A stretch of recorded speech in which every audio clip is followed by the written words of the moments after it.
Good afternoon. Good afternoon. Feels like every time Wednesday afternoon gets here, it's much needed. I feel maybe it's just me. Maybe everybody else is like got all this energy and like ready to rock and roll even on Wednesday afternoon. But man, this grind of this entire off season of drafting round the clock for months, and we finally get here and the drafting continues, but DFS is going on. Now we got new sports. I'm trying to learn everything there is to learn about NBA on the fly. So Wednesdays are a nice reprieve from all of this. Like I was talking about earlier on the week 3 DraftKings draft that we did. It also feels like we need a safe space. We need a safe space for us best ball folk to like talk about this. You know what I mean? All the big wigs, everybody else has moved on. Everybody that was talking about drafts in the offseason, everybody that was streaming drafts in the offseason, they've moved on to bigger and better things, right? It's DFS time now. Everything is DFS. And I'm obviously playing a ton of DFS and doing DFS content on Roto Grinders. Quick plug, if you are looking for a show on Sunday mornings leading up to lock, myself and Ben Gretsch do a show from 11:30 to 12:30 Eastern time. So it leads up to about a half hour, 40 minutes or so before lock on Sundays. I think it's pretty good, but I'm biased. But everybody is so focused on DFS, and I feel like there's still a lot, there's a lot of juice left to squeeze out of this best ball thing. Like Berto says, thank you. That was a fun stream. It was 45 minutes or an hour of me just continuing to say, I liked this guy 2 weeks ago, so I like him now. It was like 45 straight minutes of me saying, I still like the 49ers. I still like Allen Robinson. I still like Kyle Pitts. So I appreciate that you enjoyed that. But like, there's still Fields, A-Rob, DPJ. I respect it. I don't know if I can do DPJ, but I've also already started thinking about Odell on Sunday, and so if I can do Odell, I guess I can probably do DPJ.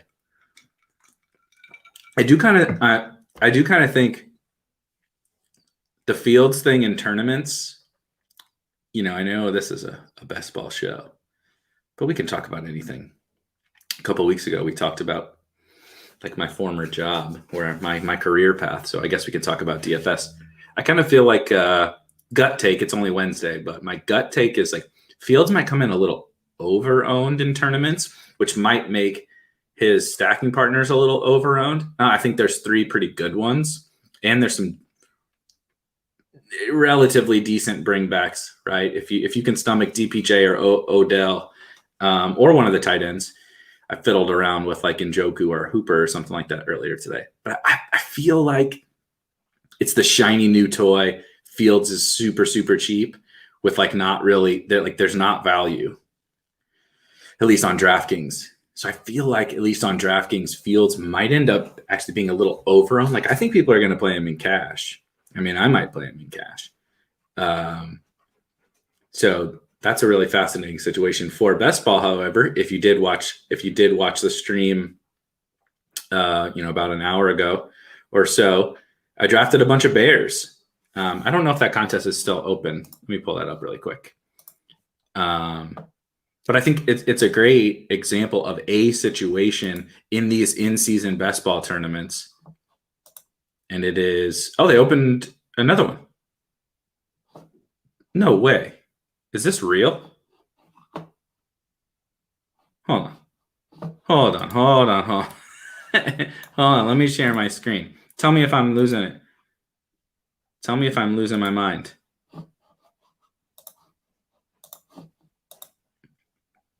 Okay. NFL best ball. This is the one Why is it? This is great. This is great theater. 1.2K. How is it 1.2? I'm confusing myself now. So they think that they're going to fill another 1,200 people. Do you think that they're going to fill another 1,200 people by tomorrow? That seems. I guess they did do that in 2 days. So yeah. Anyway,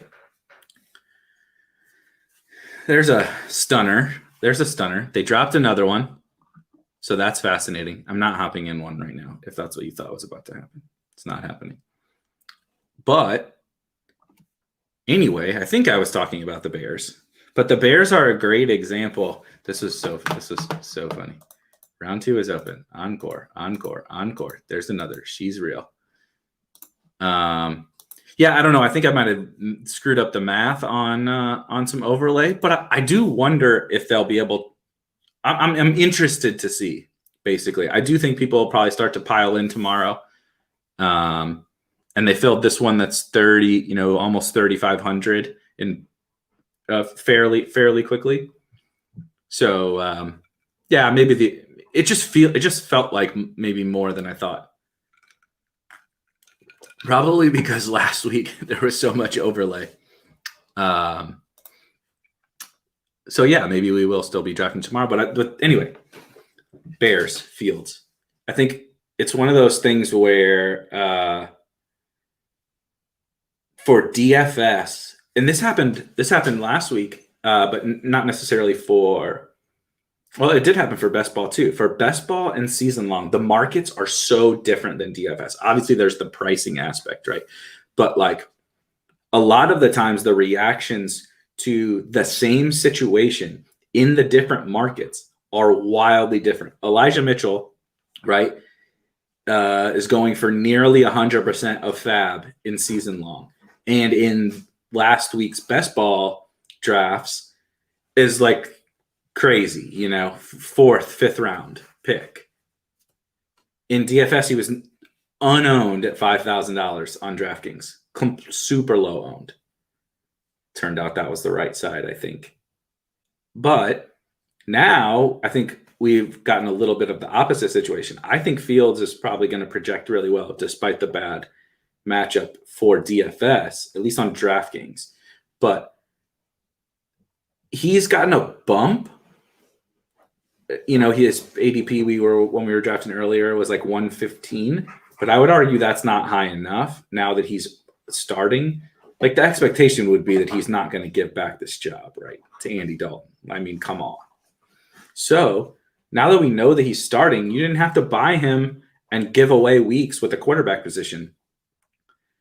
And so he probably hasn't gotten enough of a bump in the best ball space.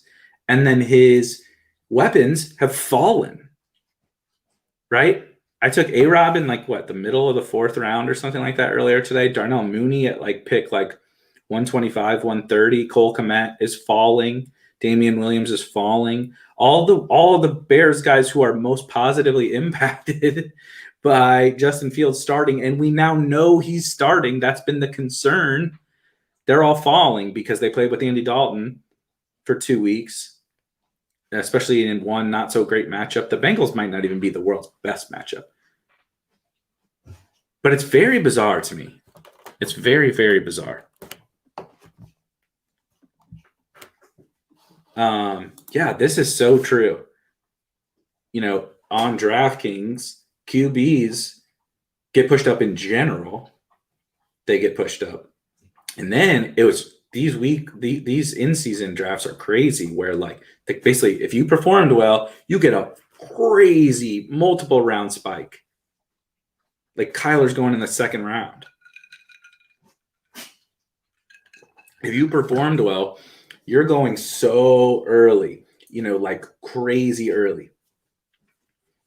I took Sam Darnold today, but he was an afterthought as a pick, and now he's going, his ADP is 130 something. And so, but why doesn't Fields get that? I guess he hasn't performed yet, but everything else is what we were looking for. I love that you also did the eyeball emoji that Hayden did. Are we going to get underdog in-season basketball tournaments? I don't have any definitive information, and I'm not going to spoil anything from underdog, but you know that we are. DraftKings just doesn't care about burning overlay like they did last week. But yeah, it's these drafts are interesting. In-season drafts are super interesting. I think there may be some of the like softest markets basically kind of that exist in like all of fantasy. And it's just like think about what happened in last week's drafts, right? The week 2 drafts. Derrick Henry's ADP tanked because he was bad in week 1. Well, all the Titans did. All the Falcons ADPs tanked. And they're still bad, and maybe they should tank, but like Pitts was fine last week, and Calvin Ridley was good last week, but their ADPs tanked. Who else? I know that I'm missing tons, but basically, if you sucked or did well week 1, your ADPs went one way or the other. Now Derrick Henry's the second overall pick on DraftKings because Kamara sucked, and Henry went for a 50 ball. Aaron Jones at Packers. Aaron Jones and Devontae fell after one bad game, and now look. Now right back into the first round in these week 3 drafts. So the market goes crazy over these small samples. And I was talking about that a lot in that stream where like my general strategy is just to like fade what happened in these first 2 weeks. And like, I'm going to miss on things 100%. I took Brandon Ayuk. Maybe Brandon Ayuk is Dante Pettis. Flash in the pan, just really not that good, and he's going to be in the doghouse with Shanahan the rest of the year. Could be. Maybe Visca sucks. Maybe I'm wrong about Visca's talent. Maybe they just pigeonhole him into this slot role and he sucks for fantasy. Maybe Fields doesn't do anything for A-Rob and Mooney, right? Et cetera, et cetera, et cetera. But like, if I had this team that I just drafted today in like the Millie Maker or whatever, the DraftKings Millie Maker 2 weeks ago, people would have been like collusion. If I was able to draft this team that I just drafted today in the original offseason contest, people have been like, that's not, how did you can't get all those guys. But just two games happen and we're like reacting like crazy. And again, some of it is going to be right, but some of it is going to be what we were thinking 2 weeks ago is right. I don't know what, but I'm kind of just stacking those bets together. You know what I mean?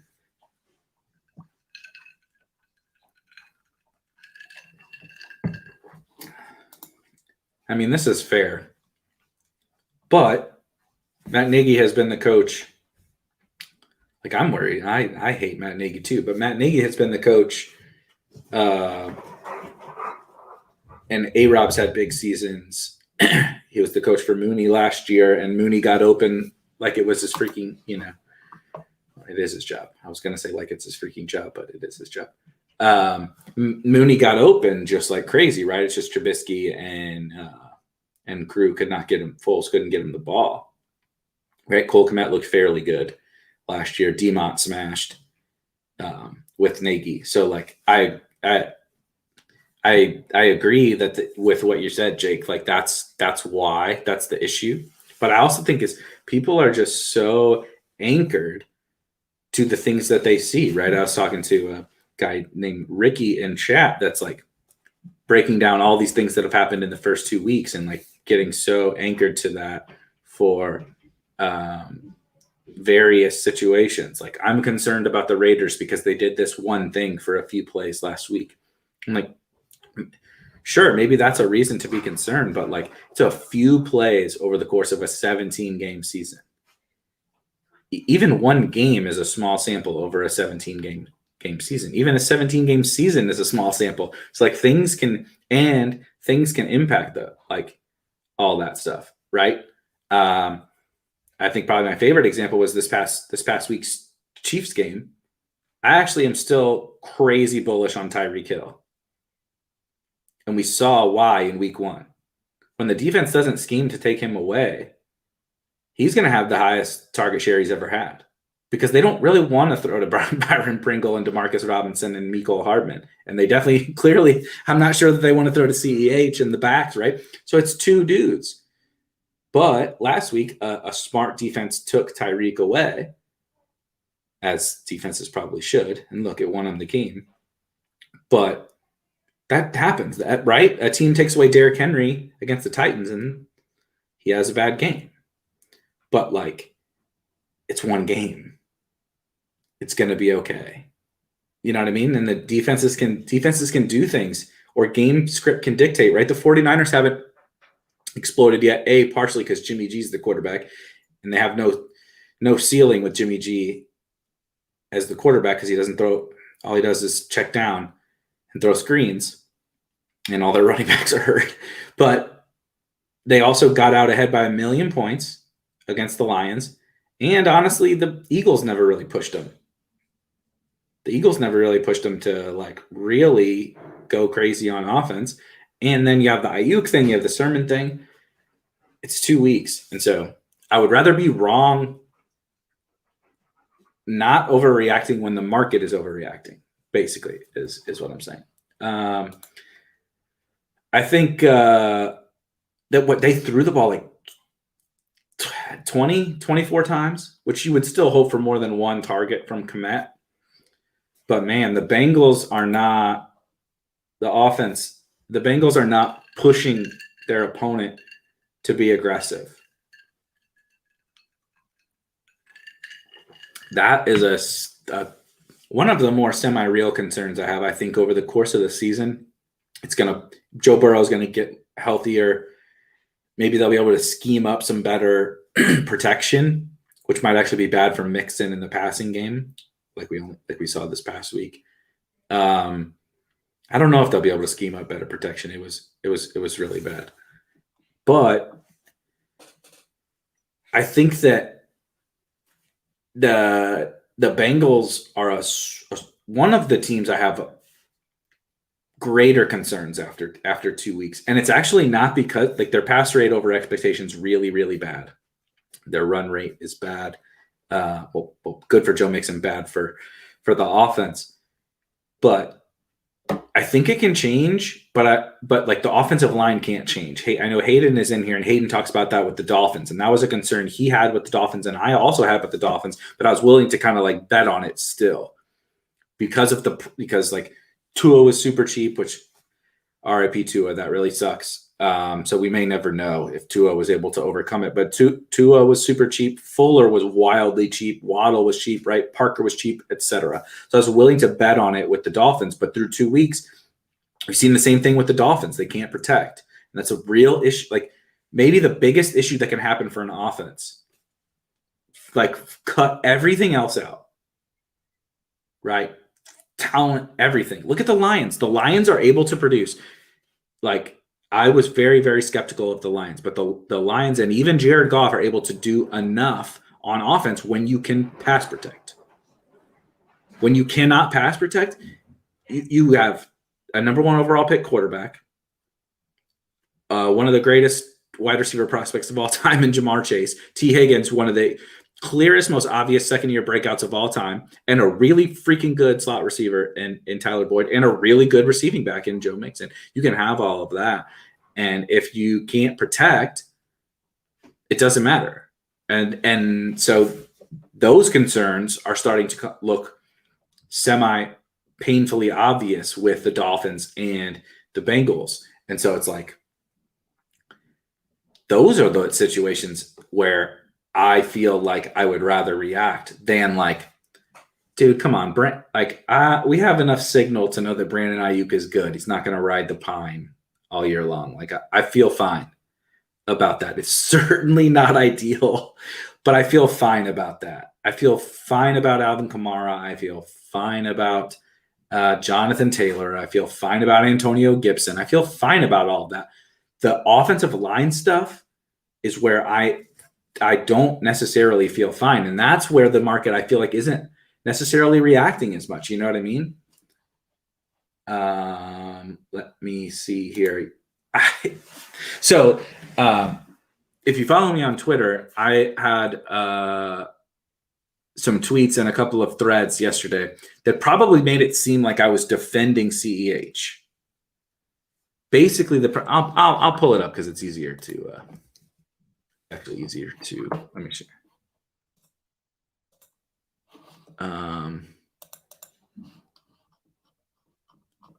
Apologies for the scrolling. I tweet a lot. Deal with it. Let me see here. The original tweet that I said was this, okay? Through 2 weeks, the lead running back from the top two DVOA offenses in 2020 were the Packers and the Chiefs. Through 2 weeks, their lead running backs had the same amount of touches. I know touches are not great. I'm actually one of the biggest, I hate when we just say touches because catches and carries are very wildly different in terms of, expected points. Anyway, however, they had the same amount of touches. One offense scored 68 points in 2 weeks. The other scored 38 points in 2 weeks. The running back from the team that scored 68 points had less than 10 PPR points total. The running back from the 38-point team had 37.7, almost all in one game. But you get the point, right? Obviously, I was engagement farming on Twitter, right? I was doing, everyone knew kind of the point of what I was saying, which is basically Clyde Edwards-Helaire versus Aaron Jones had the same amount of touches. One offense scored 1 million points. The other scored meh. And one scored 1 million PPR points and the other one scored 0. Now, there's context, obviously. There's context as to why that happened. And I know that. And so, anytime you post a tweet like that, I got a bunch of replies saying, oh, here's why you're wrong. And I'm like, hey, I didn't say what my opinion was. But so I basically said, I'm aware. I'm just trying to point out, what if we think about, there are some things to talk about around this situation. It's not just CH has been bad. I've watched him be bad. And so he is now bad and he is now useless for fantasy. So I just kind of wanted to point out some of that. And literally said, I watch a lot of football. I put it off as I don't give a shit about actual football and we don't know anything, blah, blah, blah. But I watch a lot of football. Football is one of my biggest passions on the planet. Aaron Jones is better than Clyde Edwards-Helaire. I'm not sure that that's ever going to be debatable, even if CEH bounces back. Aaron Jones is a flat out baller. And so we should expect him to be better on his touches when the offenses are close enough. But it's just funny that after 2 weeks, how these things have played out and how the fantasy points have played out. And the sentiment is wild. Week 1, Aaron Jones and the Packers were an abomination. Aaron Jones scores 4 touchdowns on 17 touches or something like that in week 2 against pardon my French, the fucking Lions. And we're oh, yep, told you Aaron Jones was a good pick. Told you. CEH plays the Browns and the Ravens, 2 elite fronts that we know are bad matchups for running backs.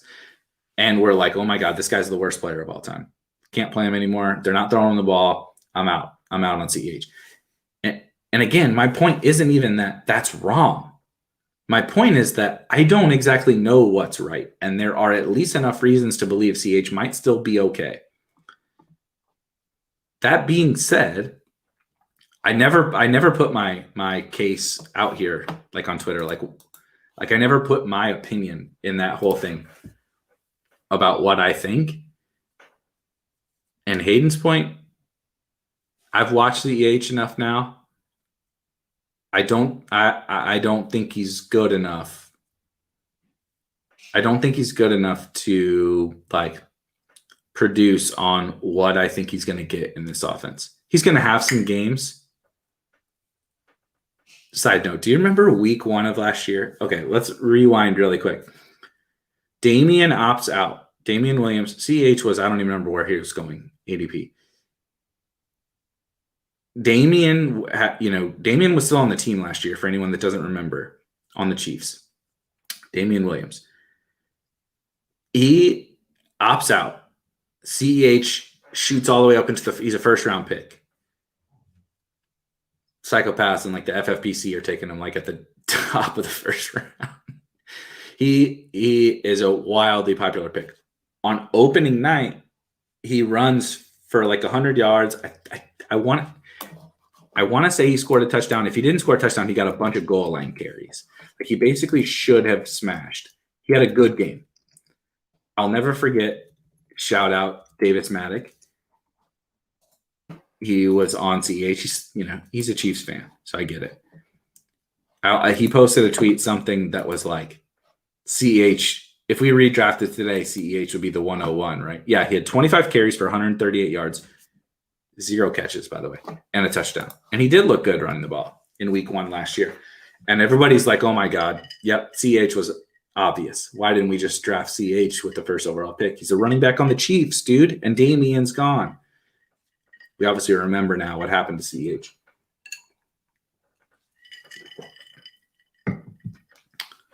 But I think we saw I do think we have seen enough about his talent, and to Hayden's point, to pull up that comment one more time. I'm not trying to go hand in the dirt. I know I have a reputation of the galaxy brain, nothing matters type of guy to uphold, but I do actually have personal opinions about football players and how good they are. This is why Hayden and I are on the same page about Michael Pittman, because everybody is touting everybody's in their spreadsheets about the amount of targets that he got and targets per route run and the kind of prospect he was and all that kind of shit. And I watch football and I believe that Michael Pittman is good. And at least for 1 week, I'm going to enjoy it because he was awesome in week 2. And I think he's good. I think he's good at the game. I also kind of don't think that CEH is a difference maker at running back in any facet of the game. I think it's possible Jerick McKinnon, kind of my take is my crazy off the wall take is that Jerick McKinnon might end up, like, we're going to look back. It's going to be week 13 and Jerick McKinnon is getting a lot of the work in this backfield. That's kind of my current galaxy brain take. Of the situation. However, anyway, my whole point of all of this was to say, who knows, man? You know what I mean? Like, I have my opinions about CH. Everybody has their opinions about CH. Everybody has their opinions about the situation as it relates to like how they'll use their running backs or whatever. But like the point is that we don't really know. And in this is I agree. Like kind of what I was getting at with like some of that Twitter thread is like Clyde Edwards-Helaire is $4,800 on DraftKings. If you would have ever, if we rewound 2 weeks ago and we would have ever dreamed that as a home favorite against the Chargers, who just gave up an absolute smash to both Zeke and Pollard, we would laugh. We would laugh our asses off. Now, if he's going to be mega chalk in DFS, now we're going to start to have the conversation on Sunday like, well, if everybody's going to play him thinking he just projects well, what happens if he actually is the bull case that we're all talking about now? But it's a fascinating, like a legitimately a fascinating situation. Where was Hayden had a point about that combo? The Bengals going empty with this O-line and Burrow. My dogs are playing right next to me right now, literally like wrestling each other. It's pretty funny. I don't know if you guys can hear it because I have the headphones in so that I don't get distracted by all the. It's really funny. I wish I could. And now my wife is trying to get the dogs to stop playing in here, or at least get them out. It's really funny. And now only one of the dogs left. We're getting the play-by-play of the dogs playing in my office. It's quite funny. I literally took them for a walk before this so that they I know that you guys can't see this, and this is like the worst possible entertainment of all time, but this is really funny. Don't worry about it. Hey, don't worry about it. They're fine. Sure? Yeah. Okay. This is kind of actually interesting now. Did Darwin get signed? Did somebody, or did he make it back to the practice squad, or what? Where's Darwin at now? Darwin Thompson is a football running back on the Bucks. So I know I need a cam that, so like my desk is in the corner of my office because I have the green screen behind me, and like I got the TV in front of me, and so the whole office is, like in front of me, so there's a ton of space. They usually just lay in here. They're usually not very entertaining or whatever, but every once in a while they decide like this that they're gonna absolutely lose their shit, and they were like, and they're Husky Shepherd. What kind of dogs? To answer the question, they're brothers from the same litter, and they're 5-year-old Husky Shepherd mix dogs.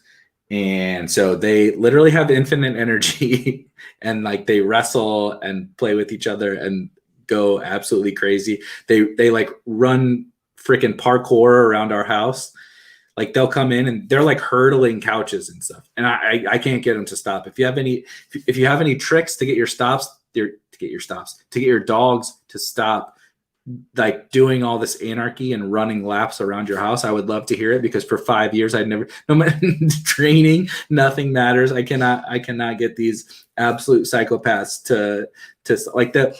They'll listen to me on like tons of things. I've got them, trained on some certain aspects, but like just the full out energy levels, I can't get them to stop. So you guys got the full-fledged experience of them going literally batshit crazy, like right here.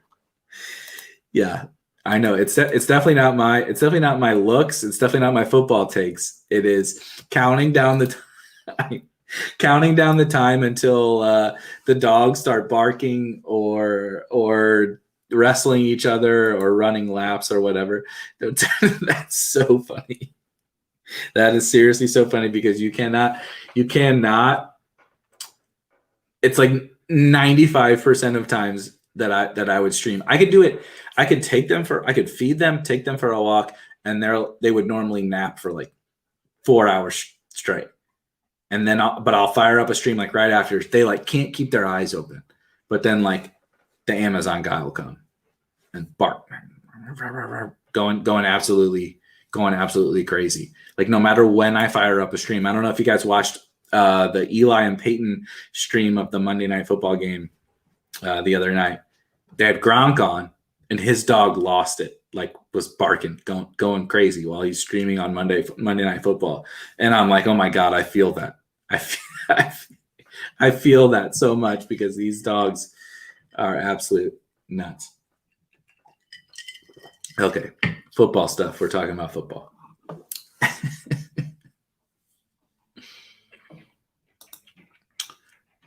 That game is really gross, but James White, I think, is just going to be super useful, especially in PPR. So I get it.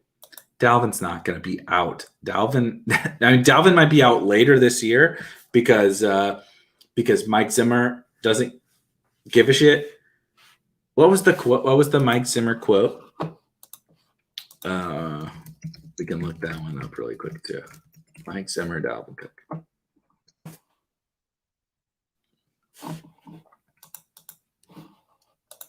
Mike Zimmer on whether he'd ease the load on Dalvin Cook, given the big hits he's taken already. Dalvin left that game, by the way, on Sunday. Like, how many times? 3 times? Because he kept getting hurt. At this stage, it's time to get some wins. He makes us go, so we're going to play him. Like, I mean, I'm not predicting injuries, but it's also a probability game. It seems fairly probable that old Dalvin is not going to last the entire season. I think he's going to be fine for this Sunday, for DFS at least. But so good, seriously, so good.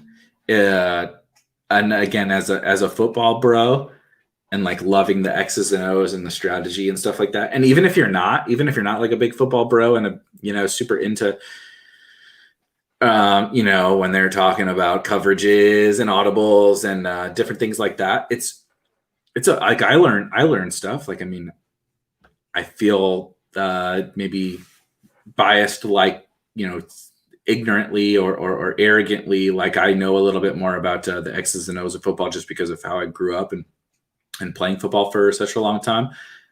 But like, I learned something from those guys every single week. I think it's an amazing experience to listen to them talk about coverages and talk about game situations and talk about plays they would run and talk about throws and all that kind of stuff is awesome. Yeah, it's absolutely this GIF, right? And this meme, it is Mike Zimmer does not give a shit about Dalvin Cook if he gets hurt, he gets hurt. So what? Yeah, I mean, who if you had if it was minus 110 on both sides coming to Sunday, knowing what you know about Dalvin's injury history and knowing what you know about what happened to Dalvin this past week and knowing what you know about Dalvin basically is probably not going to practice this week. If you had to bet on yes or no, they're both minus 110. If you had to bet on will Dalvin leave the game with an injury on Sunday, I'm not saying whether he'll come back or not, but I'm saying will he leave the game with an injury? Would you bet yes or no? I bet most people would bet yes.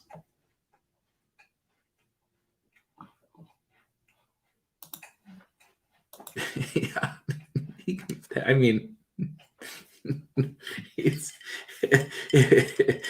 in that movie, Zimmer definitely would have sided with Ivan Drago, if we're being honest.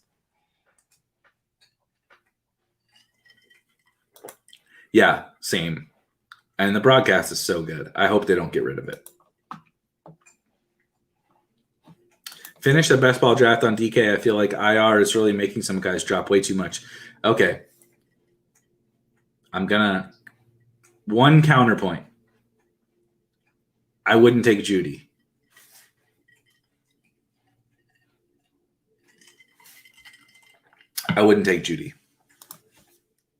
But I agree with the injury thing. I just took Darrington Evans again because I'm a glutton for punishment. In the 20th round, I drafted Darrington Evans earlier today. Shocker. Also have a brand to uphold.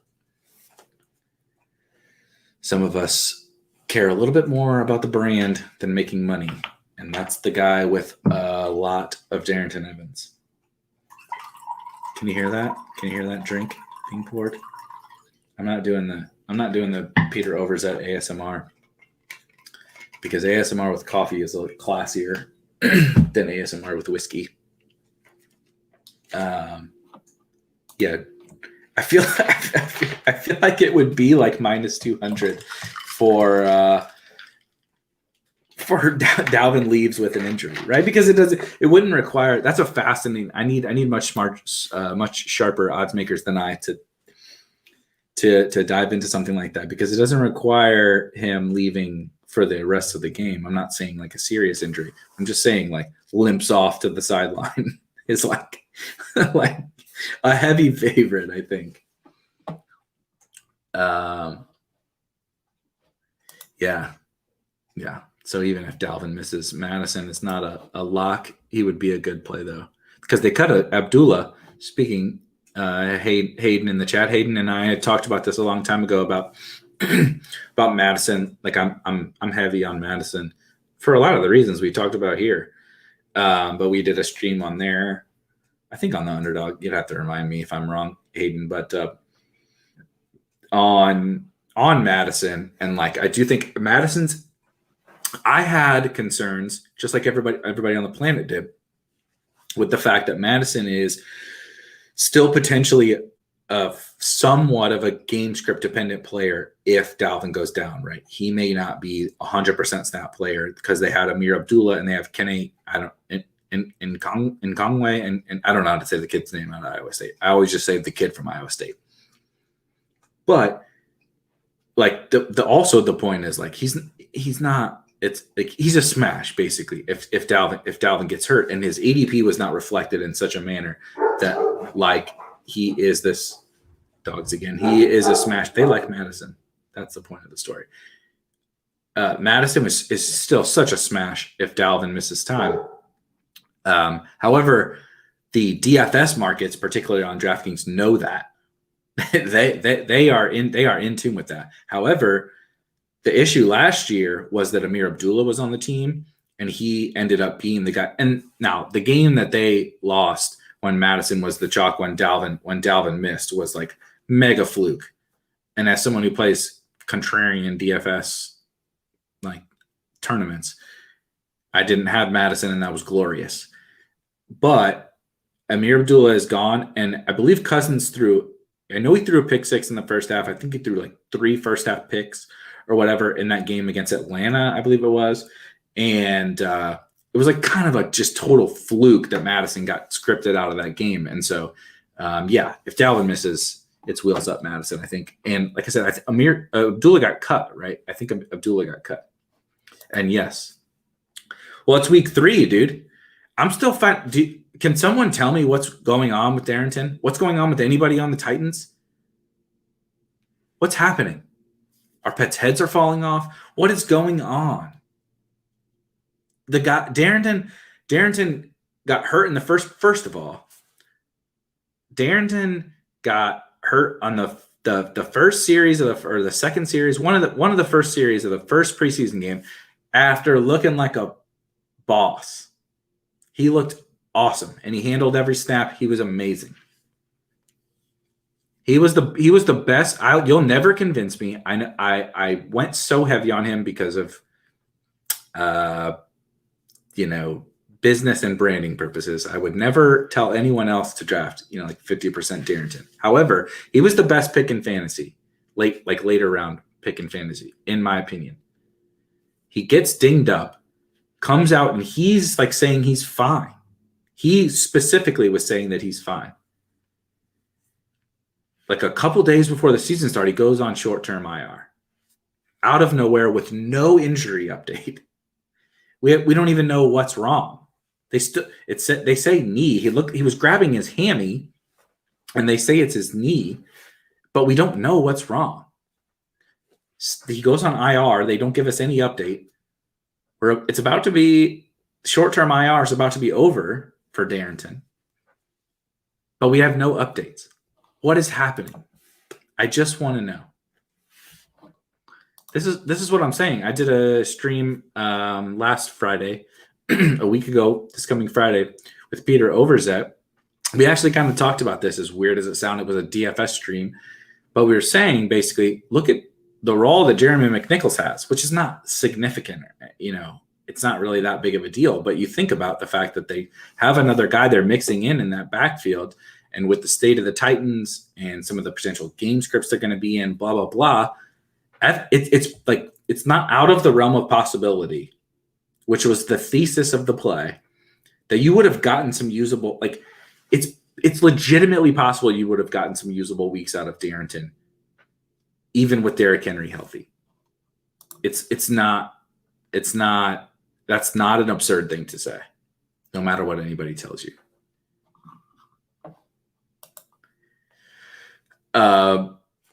My buddy who is here in the chat, Alex Altman, didn't you say somebody gifted you a premium sub to Darrington's Twitch or something like that? So good. He got engaged. Darrington is engaged. I know that the dude got engaged, but I don't even know what his injury is that has him on the freaking IR in the NFL.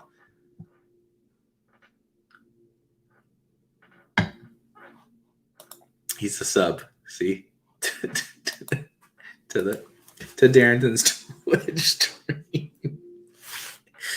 This is the research that we're doing. Subbing to Darrington's Twitch stream to figure out what is wrong. Is he?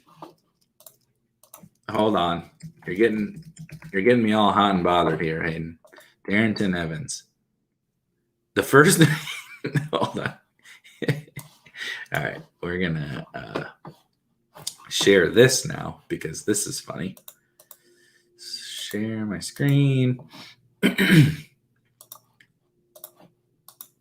If you search Darrington Evans and go to Google News, the very first news story that shows up is Titans running back Darrington Evans gets baptized and engaged, I assume in the same week is what it says. And no other updates. Should we read it?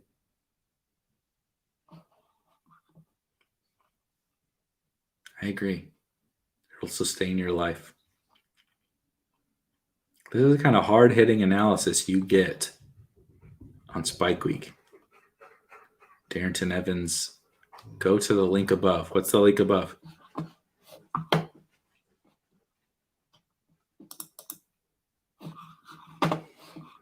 What am I missing? What's the link above? Anyway, that's really funny, though. Oh, man. Too good. Also funny, you'll ask him the next time he goes live because his name is It's Live on Twitter.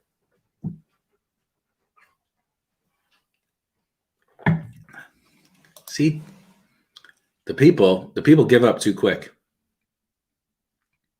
The people give up too quick on our Niners. Our Niners. You're giving up too quick. Have some faith. Hold the line. It's going to be okay. First of all, Deebo Samuel was the best 49ers pick of all of them. I'm not sure it was particularly close. He is smashing. He's smashing. Kittle will be fine. Will Kittle, be a better pick than Waller? I don't know. Maybe not. But all you need to do is get, say, to the playoffs, and Kittle needs to be the smash. Ayuk, not great, obviously. And Mostert got hurt. Deebo is leading the NFL in receiving yards. And everybody is freaking the hell out about the 49ers. I'm telling you to wait until Trey Lance gets in there. It's going to happen. They're 2-0. Kyle is sick of Jimmy. You can see it, dude. You see it in the play calling. You see it in how he answers questions. It's going to happen. It's not fun drafting a guy and watching him stand on the sideline. But nothing has changed.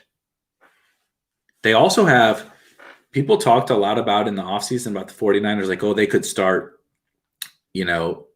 super hot out of the gates. And that is true. But some of these matchups now that they're going to start to have are not quite as there's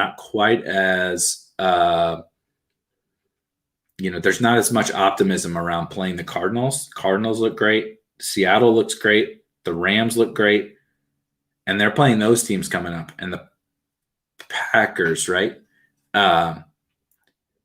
So it's possible it's not the hottest start that people were thinking of when they thought of Jimmy's just going to start forever.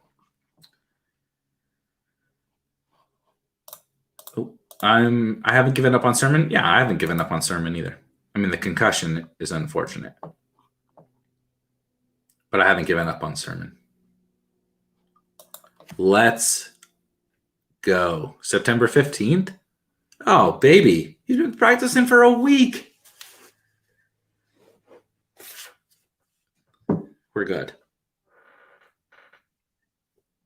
The only concern would have been if McNichols did something. God, this is disgusting. It is September 22nd. We're heading into week 3 of the NFL season. And I'm about to discuss how unfortunate it would have been for my most important best ball pick if Jeremy McNichols did something to earn a role. But that's where we are. And that's kind of the Trey Lance discussion. The unfortunate thing that would have happened for Trey Lance is if Jimmy G played so well that Lance doesn't get off the schneid. The same thing was in place for Darrington. If McNichols flashed in his limited touches or something like that, you would be concerned for him. getting back his role. But he got back his role last year after a longer injury than this. He's just better than Jeremy McNichols. So, like, he's about to turn into the same bet. It's great to know that he's back at practice. That's phenomenal. That is phenomenal. I prefer he spread out. He did baptism and engagement in a week. Well, also, we could counter this by saying smart. He's wise beyond his years. His life's about to get serious because he's about to come back from injury and needs to focus on football in a week. Right? Short-term IR is about to be over, so he needs to focus on football. So let's knock these things out while he's still hurt. No, I have some sermon. I think about.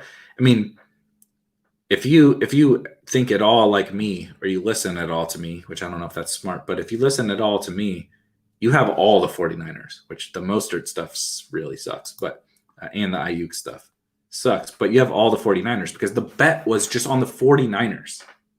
Trey Lance is the engine, but the bet is on the 49ers. And that bet is still very much intact. People are freaking out because the box scores haven't been exactly how you would hope them to, other than for Debo. But like the bet is on the 49ers. That's a good bet. That bet is still well on its way.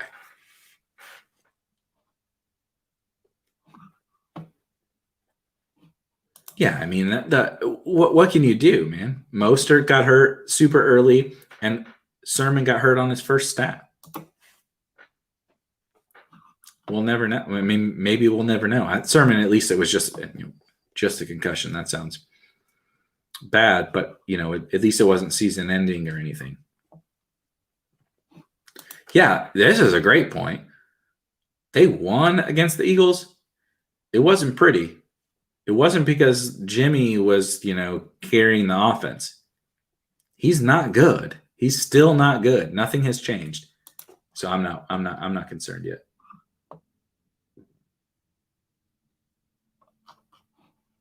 Yeah. It really was. It really was a tough scene. Also, he didn't get in until the second half. I think most concerned for Sermon probably out of all the 49ers. But also, he just needs to get out there. Then it will be performance-based. And if he doesn't perform, then it'll be time to panic. But he needs to make it performance-based, and then he needs to perform, basically. That's what happens with like Jeff Wilson, right?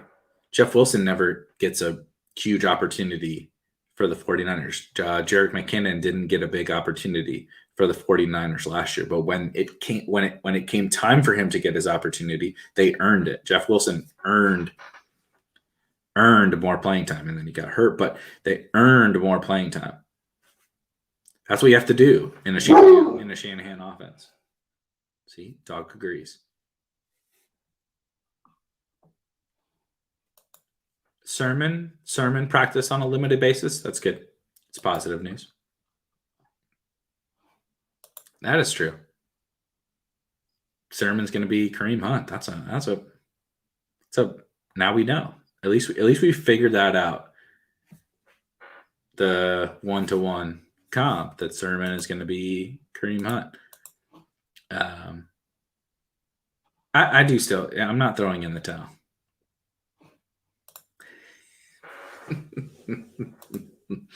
That's funny.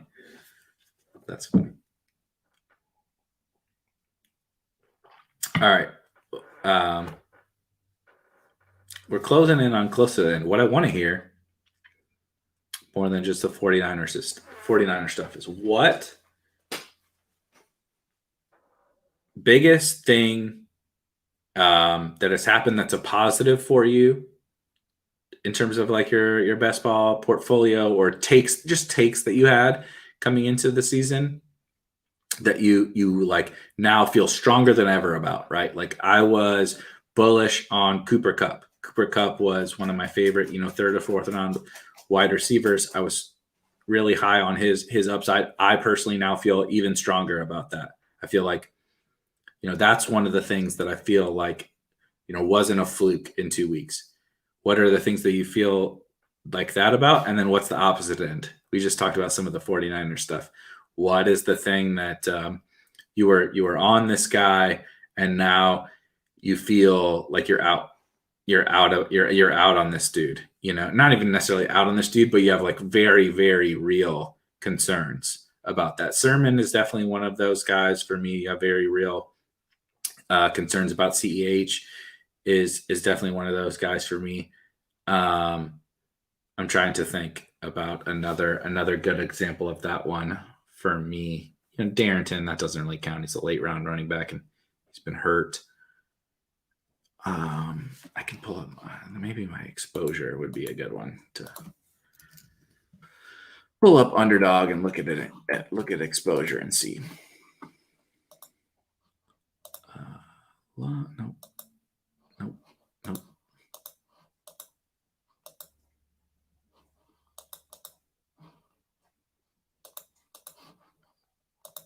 I'll piggyback on the 49ers thing. I will say I am a little bit concerned. Not because I'm concerned for his total overall outlook the rest of the year, but because I was higher on George Kittle than Darren Waller. I was on at that 2-3 turn spot. You had both of George Kittle and Darren Waller, and I preferred George Kittle. I'm not out on George Kittle, but I think it's possible. I think there are some very serious concerns about whether that was the right choice. So Cooper Kupp is who where Cooper Kupp is going to the freaking moon.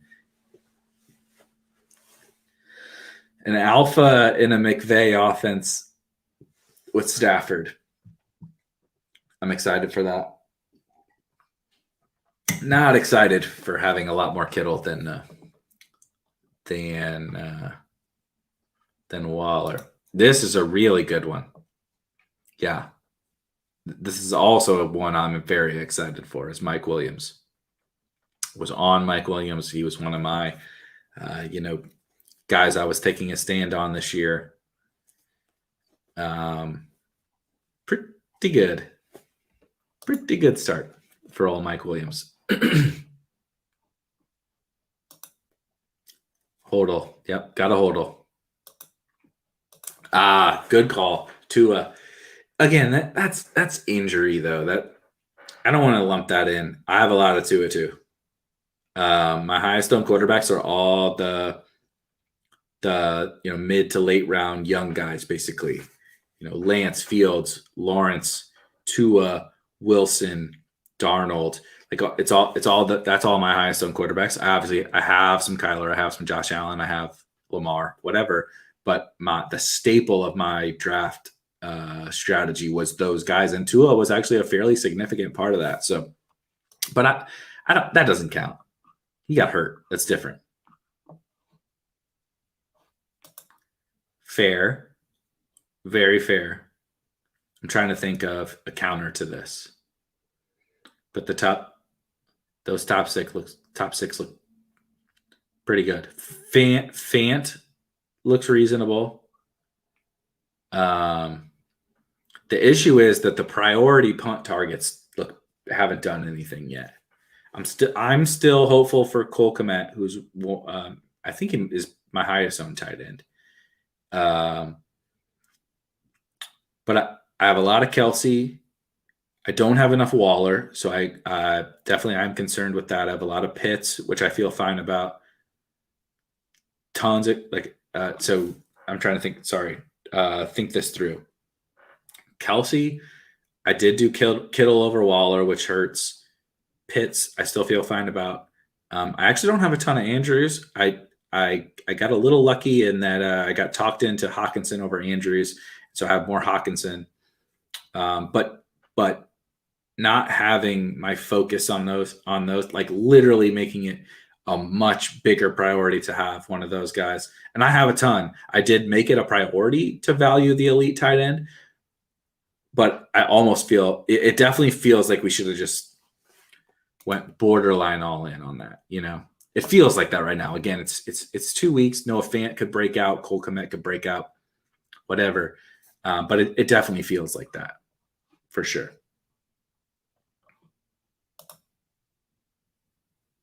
I agree. If I don't have a lot of Najee, but if I had a lot of Najee's,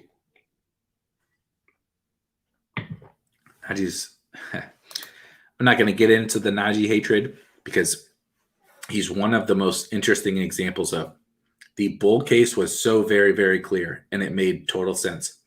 But the bear case was also so very, very clear. And that also made sense.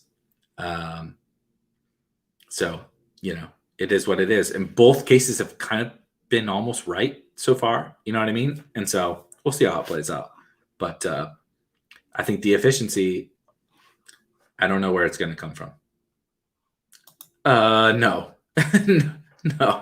No, you cannot be sad about Rondale, your highest owned wide receiver. Rondale is a smash. Rondale is not even playing a majority of the snaps, and he is a smash. So, wheels up. 21% Mixon. Yep, I think that's totally fine. I think Mixon has fairly similar concerns to Najee, though. So I had a lot of people. I'm not saying that you're wrong, Giants. I would feel totally fine about Mixon for sure. And I drafted some Mixon too. But I think there are efficiency concerns with Mixon. I know he had a good week 1, but week 2 is a glimpse into what we might see quite a bit from Mixon.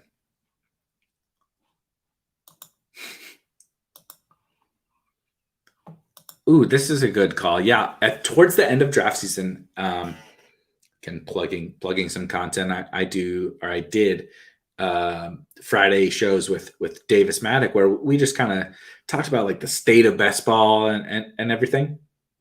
And towards the end of the season, we were both like fully on the same page about like Gio was such a priority target at his ADP on all sites, particularly on PPR sites, but on all sites. Because he just seemed so clear to me to be the James White of this offense.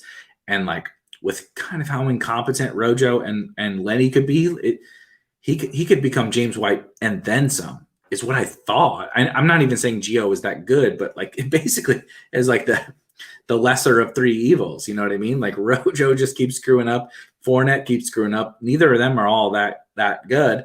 And so Gio would just be in this pass first offense, become James White and then some was the ceiling case. So I was really in lockstep with this Gio taken.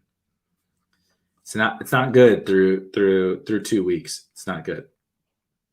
Hayden, get out of here. Please don't engagement farm my chat with Jeff's way versus Kittle takes, please. Ooh, New England tight ends. Very good call. They were another like staple of what I was doing with late round tight ends. And I assume that's kind of what you were talking about. I mean, I think that made so much sense, man. Like I thought Cole Kmet made so much sense. And I thought the Patriots tight ends, doesn't really matter what your preference was between the two of them, but just like the opportunity was so very, very clearly there. And it's not so good so far. Another good one. A.J. Dillon has not been very good. The week 1 roll was okay. The game just got out of hand. The week 2 roll was not very good. Yep, this is also true. I think this is one of my bigger concerns was, or not my bigger concerns, but one of the things that has been the most unfortunate is that, I was buying all the young quarterbacks, young mid to late round quarterbacks that run or whatever. And it's been, like Jameis week 2 was really bad, but Teddy, whatever. Tyrod's also hurt. But Daniel Jones has looked good. So we'll see how that plays out. My tight end thing might be more of a redraft take the more that I think about it, but still wish it. Yeah, I agree. But I totally agree. This is actually my biggest, the biggest pain point I've had so far. The Bucs. Brady and Gronk don't care about anything that I or anyone says about the age model. If this keeps happening, I don't know. I mean, you see me, I'm speechless. I don't know. I don't know what to say. If they keep doing this,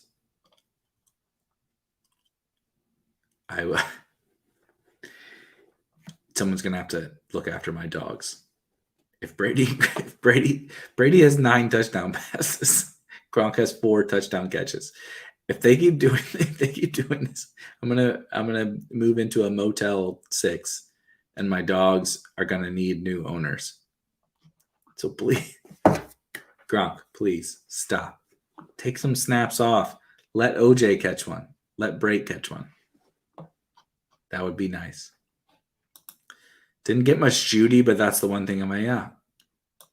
I would definitely feel good about Judy. Actually, that's a fairly good point for me, where I feel super lucky, but also a good point to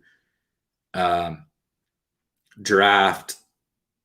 Like it, So my opinion was when Judy was going in like the 8th round, super early, and then even 7th round, and I was hammering Judy in like May, in the 7th, 8th round. He shot all the way up right to the 5th, and so I stopped drafting him. It wasn't because I didn't like Judy. I mean, did you see what he did before he got hurt? I think Judy was maybe a smash, but point being, sometimes you get lucky when you do the right things. And like, I didn't get lucky with 7th, 8th round Judy, but not being stubborn and still hammering him at a much higher value, did kind of get lucky. Oh yeah, baby. I just did my DraftKings ownership. If you want ownership for your DraftKings teams, there's a guy, I can't remember which person posted it, but in the Spike Week Discord that has a little kind of like helpful plug-in, if you will, to get your DraftKings ownership. I have mine in a sidetracked spreadsheet, but Pollard is, I think, my second highest owned running back on DraftKings. So yeah, wheels up. It's early, but the way I think of my NFL best ball is I can't do any worse on NBA. Amen, Mark. My like advance rate or whatever you want to talk on underdog, so bad. It's so bad. Like, yeah, we don't need to talk about it, but when you draft a lot of hero and 0 RB teams, and when it doesn't come to fruition, and you have a lot of Trey Lance and a lot of Justin Fields and a lot of Tua, you could probably guess what your advance rate looks like right now. I need the study on RB targets based on I like this. This is interesting. Elite James White seasons came from gross wide receivers. 2018? Was that the James White season? 2018, I can't remember. Where he had just absolute smash season. McKissick last year, right? They had McLaurin and nobody. Swift could be that. I think you're Hayden. I agree with you. I want this study. That's your job. Not mine. I just read the stuff all you smart people post and then like theorize on it. And then galaxy brained it into where like maybe we disagree or maybe we agree. Join the club. Why do you think I just became a nothing matters bro? Because I don't want to do the research. It's not fun. Yeah, I think I have teams too where I used Fields score. I agree. Yeah, I think that But to your point, that correlation of we think of James White as just the passing down back on the Patriots, but there's a lot more context to when James White is fantasy relevant. And Gio is basically the passing down back on the Bucs, but they have the best 3 wide receiver set in the NFL, and they have Rob Gronkowski. And even if they don't play Rob Gronkowski, they have Cam Brayton, OJ Howard at tight end. It's like, why the hell are we throwing to our running backs?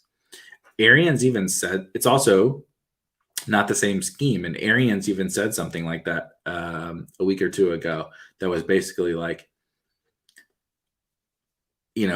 if we like a check down is like a loss, basically. I have to go find the quote, so I don't want to misquote it. But it is the entire premise was like, if we're checking down to our running backs, that's probably not good.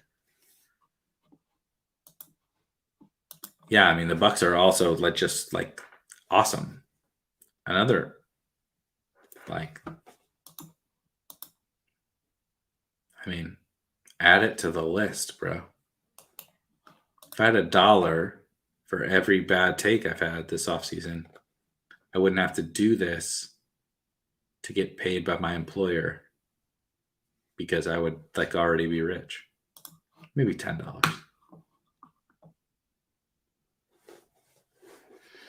But like, if you didn't like Gio, did you like Fournette or Rojo? Maybe. How are they doing? Not very good.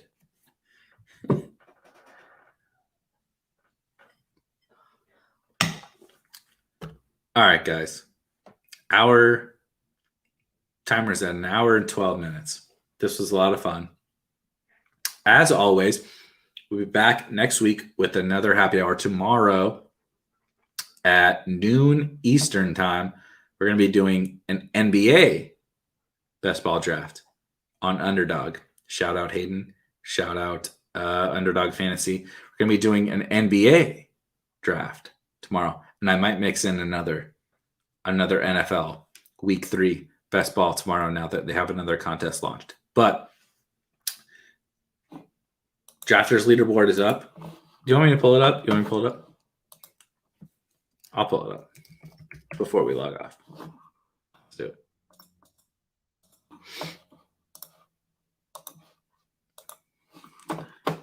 TheWonderfulSpikeWeek.com. If you're looking to get in some NBA best ball, we have some primers.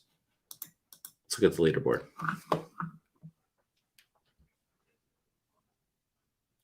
Are you the doc or something? Are you the doc? Are you the doc? Is that why you want this pulled up? Here's the leaderboard for the drafters contest. You guys are absolute sickos. There's 2. I can't scroll because I got pagination on here, but it's like 2020 total entrants into the Spike Week drafters contest. And of those 2020 entrants, we have 11. I say we. I don't have any of them. You guys, much better drafters than I, have 11 of the top 20 places right now overall in the $11 tournament on drafters. It is kind of crazy. The Doc 5 has 1, 2, 3, 4, 5 of the top 11 in this contest. Good Lord. Good Lord. The FF Oracle, who, side note, doesn't like me on Twitter, likes to make fun of me because I like 0RB. But he has 4th and 5th. Also kind of funny that he deposited with the Spike Week promo code. But the Doc 5 is absolutely crushing it. And Spike Week in general is, I mean, look at this. 5th, 6th, 10th. Go look at the overall rank here on the right-hand side. Just crushing. Absolutely crushing this tournament. So yeah. Yeah, it's like 2,200 or so. But the leaderboard is up, and I'll be updating it every week moving forward. But thank you guys. I got to get out of here. I think the dogs are finally tired now. The wife's probably annoyed with me because she was trying to corral the dogs during that time. But we'll be back next Wednesday for another happy hour, same time. And tomorrow we're gonna dive into some NBA. If you haven't gotten into the NBA streets, I promise we can help you. We can help you. I got the rankings. You can see the rankings here. NBA Underdog Fantasy NBA rankings are up on the site. And it's a great time to be diving in to the NBA streets. I'm really, really excited for these NBA contests. But for me and for Hayden and for all you sickos in the chat, I will see you guys. Hopefully, I'll see you guys tomorrow. Catch you later. See ya. Thanks.